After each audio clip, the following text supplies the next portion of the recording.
సిద్దిపేట జిల్లా తొగుట మండలంలోని రైతు ఆగ్రోస్ కేంద్రం వద్ద యూరియా వచ్చిందన్న సమాచారంతో రైతులు పెద్ద ఎత్తున అక్కడికి చేరుకుని భారీ వర్షాన్ని సైతం లెక్క చేయకుండా క్యూ లైన్లో బారులు తీరారు.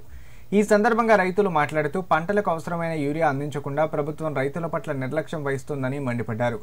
గత 10 ఏళ్లలో ఎప్పుడూ లేని విధంగా యూరియా కొరత సృష్టించడంతో రైతులు ప్రభుత్వం పట్ల తీవ్ర ఆగ్రహం వ్యక్తం చేస్తున్నారు. తెలంగాణ రాకముందు రైతులు యూరియా కోసం చెప్పులను క్యూ లైన్లో పెట్టిన సంఘటనను మళ్లీ గుర్తు చేసుకుంటున్నారు.